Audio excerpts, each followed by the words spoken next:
You walk into the Apple store to buy a phone. You spend $1,200. You think you're done, but you're not, because that one purchase is about to quietly demand 5 more purchases, and the total bill is going to be way bigger than you planned. This isn't a budgeting problem. It's a psychological chain reaction. Quick disclaimer. This is educational, not financial advice. I'm not telling you what to buy or not buy, and I'm not your financial advisor. I'm showing you a pattern so you can spot it before it drains your money. Today, we're exposing something brands understand better than most consumers. The Diderot Effect. It's the reason upgrading your life can turn into slow-motion bankruptcy, even if you have a decent income. In the next few minutes, you'll learn what an anchor item is, why your brain demands identity consistency, and how to calculate the real cost of an upgrade. The system cost, not the sticker price. And by the end, you'll have a few simple rules that stop the chain reaction before it starts. Because the biggest wealth move isn't earning a little more. It's refusing the upgrades that secretly downgrade your freedom. Here's the trap. You buy the $1,200 phone. It's titanium, it's glossy, it feels perfect. Then suddenly, your gas station charger looks like trash next to it. So you buy the MagSafe charger, $40, your plastic case looks cheap. So you buy the leather one, $60. Your wired headphones feel like an insult to the device. So you buy AirPods, $250. Now you need AppleCare, $199. Now you should get the matching watch band, $49. And none of these purchases feels like a big decision, because each one is small and each one feels reasonable. But in 48 hours, you didn't just buy a phone. You started a chain reaction that has destroyed more fortunes than the stock market ever could. Because it doesn't look like financial destruction. It looks like treating yourself. Now imagine a guy named Ulysses. Upgrade Ulysses. He's genuinely happy with his new purchase. He brings it home, sets it down on his scratched nightstand, and his smile fades, because the glow of the new item makes the rest of his room look darker, cheaper, older. And without even thinking, he starts scanning his space like a detective, looking for everything that doesn't match the new standard. So Ulysses starts throwing old stuff in the trash, swiping his credit card to replace it all, not because he suddenly needs everything, but because the new item changed the standard for everything around it. Quick question. Have you ever bought one nice thing and then felt weirdly uncomfortable with the rest of your stuff? If you have, you're not weak, you're normal. This pattern has a name because it's old. Like 1765 old. Denis Diderot was a brilliant French philosopher, and he was broke, but he was content. He worked in a dusty library, sat on a rickety chair, wore a simple robe, and lived within his means. Then Empress Catherine of Russia steps in and gives him a financial windfall. Think the equivalent of tens of thousands of dollars today as an example, and Diderot does what most of us would do. He buys something nice, a scarlet robe, but the robe is too nice for his desk, so he upgrades the desk. Then the desk makes the rug look like a rag, so he upgrades the rug. Then the rug makes the curtains look cheap, so he upgrades the curtains. Then the chair looks out of place, so he upgrades the chair. Then the walls look empty, so he upgrades the art. One purchase becomes a domino, and it knocks over the whole room, then the whole lifestyle, then the whole budget, and Diderot ends up broke again. Later, he writes an essay with a line that should be printed on every credit card. I was the absolute master of my old dressing gown, but I have become a slave to my new one. That's the Diderot effect. The anchor item is the first domino, the thing that is so new, so nice, so identity-loaded, that it makes everything else feel not good enough. And here's the most important part. The anchor item is rarely the thing that ruins you. It's what it recruits. Common mistake. People treat upgrades as isolated decisions. It's just a phone. It's just a couch. It's just new cabinets. It's just a nicer car. But the brain doesn't experience it as just.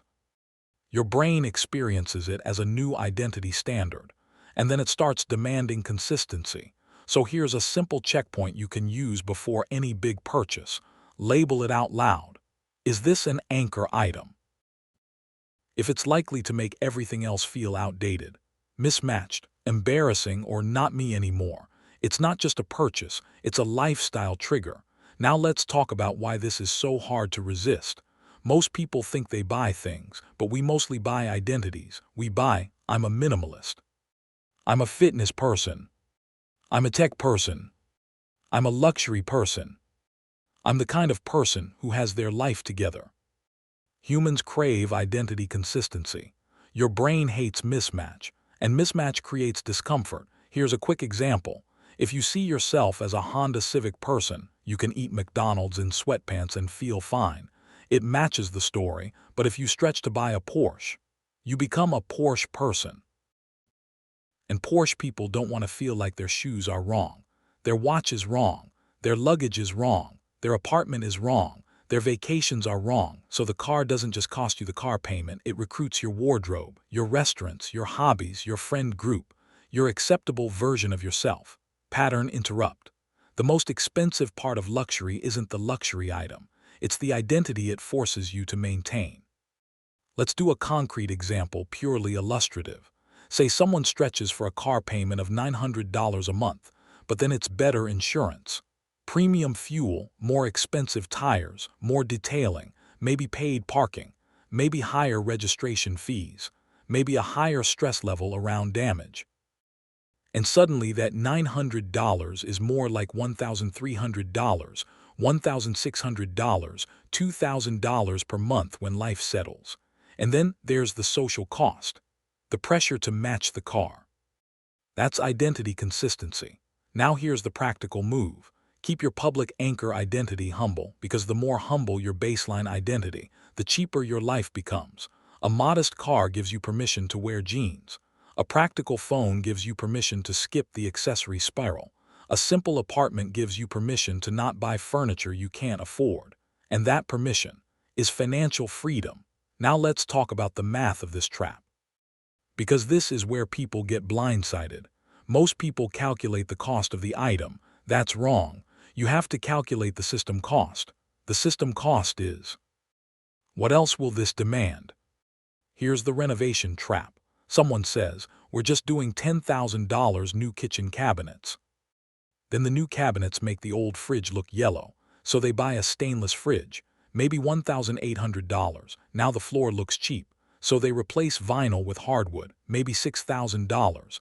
Now the kitchen looks too good for the living room, so they repaint the whole house, maybe $3,000. Now the couch looks tired next to the fresh paint, so they finance a new sectional, $2,500.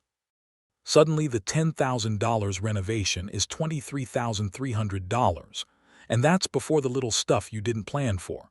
Handles, backsplash, fixtures, labor surprises, delivery fees, and the famous words, well, while we're at it. The cabinets were the scarlet robe, common mistake. People ask, can I afford this purchase? The correct question is, can I afford the chain reaction this purchase triggers? So here's a simple method you can use on anything. Phone, car, kitchen, wardrobe, furniture, hobby equipment. Before you buy, write a quick list called What Else Will This Demand? If I buy X, what else will look old? What else will feel mismatched? What accessories will I need? What subscriptions come with it? What maintenance comes with it? What replacement cycle does it create? Then attach rough numbers. It doesn't have to be perfect. You're not doing accounting, you're doing prevention. Pattern interrupt. If you can't afford the system cost, you can't afford the item, not because you're irresponsible, but because you're stepping into a domino line. Now here's the twist that makes this even more dangerous. A lot of upgrades are actually downgrades in disguise because you lose freedom. Diderot used his old robe to wipe ink off his pen. He didn't worry. He was the master with the new robe. He was terrified of staining it. The robe became the boss. Modern version, you buy a white luxury couch. It looks amazing for about one day. Then reality hits. You can't drink red wine. You can't let the dog up. You can't relax with pizza.